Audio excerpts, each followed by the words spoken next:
The first sound she made wasn't a cry. It was the wet slap of water against her face as she jerked upright, gasping. Her trembling hands clutched the rim of the old watering trough, fingernails scraping the splintered wood. Her dress, ripped in half a dozen places, clung to her back in muddy streaks where blood and dust had mixed. Above her, the sun over the Mesa Ridge flats burned hot enough to bleach bone. Flies swarmed her exposed skin, drawn to the wounds she was too weak to shield. Behind her stood Jonas Reddick, a weathered rancher of 51 with shoulders bowed from years of work. His skin held the deep brown of sun-baked earth, and sweat seeped through his shirt in dark patches. He wasn't her kin. He wasn't her keeper. Yet she had been left on his land some time before dawn, broken, barefoot, barely breathing, and the folks in nearby Dry Hollow had made it plain they didn't want to get tangled in her troubles. "Hold on," Jonas said softly. She tried. Her arms shook so violently he thought she'd collapse back into the trough.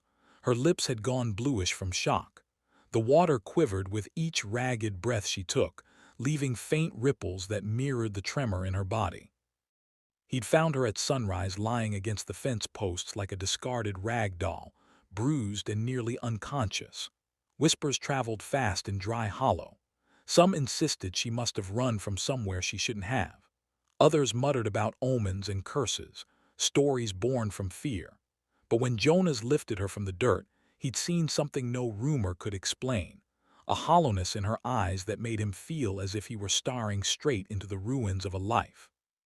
He scooped another handful of water and let it slide down her neck and shoulders, washing away dried blood. The sound of the water, gentle and steady, softened the edges of the morning. And for the first time since he'd found her, she moved of her own will. Her fingers clamped tighter around the trough. She refused to fall. It was as though her body, battered as it was, wasn't quite done with the world. Wind rustled the sagebrush. No other soul approached the yard. No ranch hands offered help. Folks feared the kind of men who did this, men who kept their boots polished but their hands dirty, men who turned cruelty into currency. Jonas looked toward the long road that wound back to Dry Hollow. He knew exactly who those men were, and he knew they'd come searching once they learned she was still alive. That thought tightened every muscle in his jaw. She tried to speak. Her voice was barely a whisper. "Why me?" He didn't answer. The truth had sharp teeth, and she was in no shape to face it. Instead, he dipped a cloth into the trough and brushed the cool fabric across her cheeks. She flinched, but she didn't pull away. Her eyes met his, frightened, searching but flickering with something that hadn't been fully extinguished. She looked about 26, a stranger whose name no one in the county likely knew. But beneath the dirt and bruises, Jonas saw a stubborn spark that refused to be snuffed out. The sun climbed higher, gilding the plains in bright heat. Her breathing steadied little by little. Jonas kept rinsing the injuries, watching the water run pink, then clear. He didn't know how long she had before fever set in, hours, maybe less, but he had already decided he wouldn't let her die alone on his doorstep. By midday, he lifted her into his arms and carried her toward the cabin. The one-room place smelled of cedar smoke and saddle leather. He laid her on the cot near the window, where the light softened her ravaged features. She murmured things he couldn't understand, maybe memories, maybe ghosts. He brought a tin cup to her lips. She flinched, then drank with desperate thirst. Slowly the grime washed away, revealing new bruises beneath. 3 times a day, he told himself, morning to tend her wounds, afternoon to feed her, night to keep the fever from stealing her away. Still, as she trembled beneath the blanket, Jonas couldn't help but wonder if nursing her back from the edge was truly for her sake, or because he couldn't bear to lose one more soul to the cruelty men. Here is part II, 600 words, completely rewritten, copyright-free, new names and places, continuous prose. By late afternoon, the light inside the cabin softened into warm copper hues. The woman, who still hadn't said her name, drifted between sleep and murmured panic. Jonas kept checking her forehead, the fever rising and falling in uneven waves. He boiled water on the stove, crushed dried willow bark into it, and coaxed her to drink. She obeyed with trembling hands. On the fourth day, he lost track of time. He had gone out to check the fence line when he realized it was already past midday. Panic surged through him. He rushed back inside with a steaming bowl of broth, nearly burning his fingers as the hot liquid sloshed. She sat curled near the window, arms wrapped around her stomach, staring at the endless grass beyond the porch. "I'm sorry," he blurted, breathless. "I should have brought this sooner." Her eyes lifted, and for the first time since arriving on his land, her mouth curled into the smallest smile. "Twice a day is more kindness than I've ever known," she whispered. He set the bowl down and knelt beside her. "3 times," he said gently. "Morning, noon, and night, that's the plan." She studied him for a moment, as if trying to decide whether such promises belonged to the realm of truth or fantasy. Jonas spent the following days tending to her injuries with a tenderness he didn't know he still had in him. His wife, gone nearly 10 years now, had once said he had a soft heart buried under all that grit. He'd never believed her. But now, as he washed the woman's wounds with careful hands, he felt that old softness stir. Outside, the wind rattled the barn door. The horses snorted uneasily. Coyotes prowled the ridges at night, drawn by the scent of blood, or maybe by something else entirely. Jonas kept the rifle loaded and within reach. On the 7th morning, she finally opened her eyes without flinching. Her irises were green, bright but wary, the color of new mesquite after rain. Jonas froze, startled by their clarity. When she tried to sit up, he steadied her shoulder. "You're safe here," he said. She swallowed hard. Safe doesn't tend to stay. He didn't argue. He simply offered her another sip of water and let the silence settle. Later that afternoon, he made a simple stew from corn flour and dried venison. She ate slowly, savoring every bite as though the taste alone anchored her to the world. When she finished, she looked at him, truly looked, and some of the fear in her face softened. That night, she managed to sit beside the fire. Jonas repaired a worn headstall at the table, pretending not to notice when her gaze lingered on him. After several minutes, she asked the question he knew was coming. "Why are you doing this for me?" He paused, needle in hand, then answered quietly, "Because someone should have." She didn't respond. She only pulled the blanket tighter and stared into the flames, as if hoping they would reveal some hidden meaning. Hours later, long after he thought she'd fallen asleep, she whispered something through half-dreaming breath. "They'll come for me when the moon is full." Jonas froze mid-stitch, his fingers tightening around the leather strap. He looked at her pale face, the firelight flickering across her features. That was the first moment he wondered who she truly was, and what sort of men were coming to reclaim her. Days passed. She gained strength, though not peace. On the 10th sunrise, she woke before him, sitting in the chair by the window with the blanket around her shoulders. Jonas poured her a cup of coffee, black, bitter, grounding. She tasted it, winced, but a faint smile tugged at her lips. "You said they'd come," he reminded her. "Who are they?" She didn't look away from the horizon. "Men from Dry Hollow," she murmured. "The kind that don't take no for an answer." Jonas's jaw clenched. He knew the type too well, men who wore polished boots on Sunday and tracked blood across the saloon floor the rest of the week. By noon he had saddled his horse. "Stay inside," he told her. "Bolt the door." She grabbed his sleeve, her grip weak but desperate. "You'll get yourself killed." "Maybe," he said, "but they're not taking you." And with that he rode toward town, dust rising behind him like a warning. When Jonas rode into Dry Hollow, the town was just waking. The sun had barely cleared the rooftops, yet the saloon porch was already lined with men nursing mugs of bitter coffee or chewing tobacco. Their eyes followed him in quiet suspicion, tracking him the way vultures watched a wounded animal. Jonas ignored them and guided his horse down the main street, dust lifting around the hooves like smoke. He found the sheriff lingering near the feed store, a man with a slack jaw and weary eyes. Sheriff Klein straightened when Jonas approached. "Morning, Jonas," he said cautiously. "Heard you've taken in a stranger." "She's not a stray animal," Jonas replied, dismounting. "She's hurt." Klein's sigh was long and tired. "You should have left her where you found her. Trouble sticks to some folks like pitch."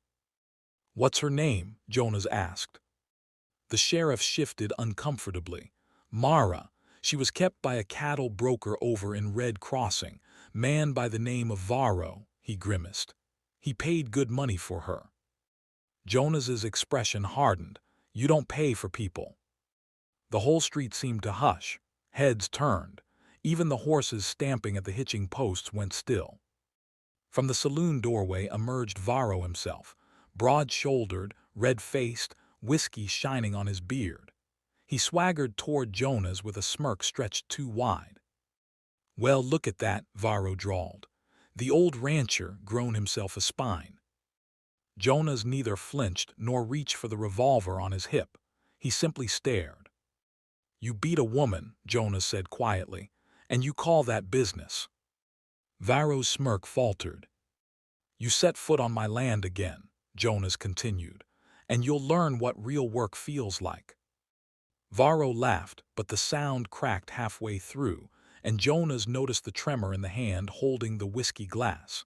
He knew fear when he saw it. Men like Varro feared only resistance. That night Varro sent 2 hired hands from Sweetwater Ridge, rough men known for worse jobs than retrieving runaway women. He handed them coin and whispered, "Make it look accidental." By sundown, Jonas had already left town. The sky burned orange as he rode home, his shoulders tense but his resolve unshaken. When Mara saw him approaching, she rushed to the porch, relief softening her features. "They know now," Jonas said simply. Her voice was barely a whisper. "What did you do?" He gave her a weary, almost wry smile, told the truth. And in a place like Dry Hollow, truth was dangerous enough to start a war. That night the wind changed. It crawled down from the Wolf Joe Canyon, dry and mean, carrying a silence too heavy to ignore. Jonas felt it first, a prickling at the back of his neck. He stepped outside with his rifle, scanning the open land. Mara sat inside by the hearth, blanket clutched to her chest. "They're coming, aren't they?" she whispered when he came back in. He nodded. Varro doesn't take humiliation lightly. He'd moved her sleeping place to the cellar earlier that afternoon, just in case. Now he lit lanterns, bolted the doors, and checked every window latch.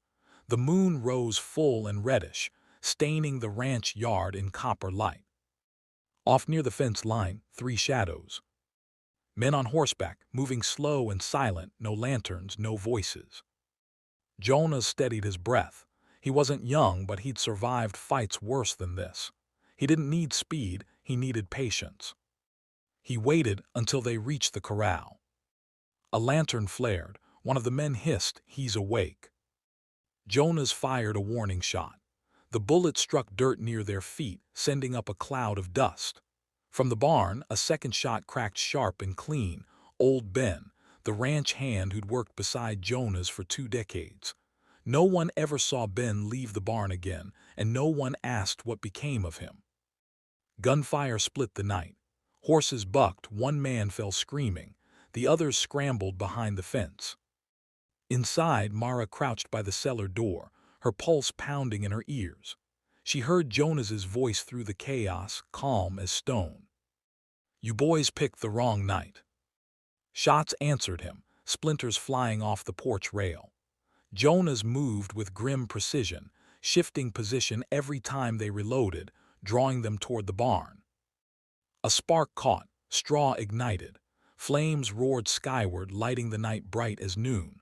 Blinded and panicked, the intruders tried to flee. Jonas lunged, tackling one to the dirt. The others fled into the darkness, dragging the wounded with them. When dawn broke, smoke curled from the barn remains. The sheriff arrived, jaw tight, eyes grim. "That fire was an accident, right?" he asked. Jonas held his gaze and nodded once. Mara watched from behind the curtain, clutching a paring knife until her knuckles turned white. When Jonas stepped inside, she ran to him. His shirt was torn, his knuckles raw. "You could have died," she whispered. He wiped sweat from his brow. "Not tonight." She stared at the smoldering barn. "What happens now?" Jonas looked toward the hills where the attackers had vanished. "They'll come back," he said, "but next time." He glanced at her, determined, resolved. "I won't be standing alone." Here is part IV, 600 words, fully rewritten, copyright-free, new names and places, continuous prose. The morning after the attack, the sky over Mesa Ridge glowed with pale gold, as if the plains themselves were trying to forget the violence of the night before. Jonas saddled 2 horses, though Mara was still half shaken, half exhausted. When he told her they were leaving for a while, she didn't argue, just tightened her shawl and followed him to the yard. "Where are we going?" she asked. "South," he said. "There's something I need you to see before the men from Dry Hollow gather themselves again." They rode away from the ranch as smoke from the burned barn curled behind them like a fatting memory. The trail wound through red soil and tall grass, then dipped into a narrow pass lined with brush. Hours later, the land opened around them, and Mara felt her breath catch. Before them lay Coppervale Canyon, a sprawling cut of earth that stretched wide and deep, its cliffs painted in layers of rust, cream, and gold. A ribbon of river shimmered far below, winding like a silver thread through the stone. Jonas dismounted first and helped her down carefully, though her legs still wobbled. "This place saved me once," he said quietly. "Thought it might do the same for you." She walked to the canyon's edge, hands at her sides, staring at the vast open world beneath them. The wind brushed her hair back, carrying the scent of sage and fresh water. For a long while she said nothing. "Why here?" she finally whispered. Jonas's voice was soft. "Because out here, no one has a claim on you. The earth doesn't care who you were, Mara, only who you decide to be next." She closed her eyes, and for the first time the old fear in her chest seemed to loosen its grip, like a fist unclenching. Every breath she took felt heavier, yet freer. The bruises still ached, but they no longer defined her. They stayed in Coppervale Canyon for the whole summer.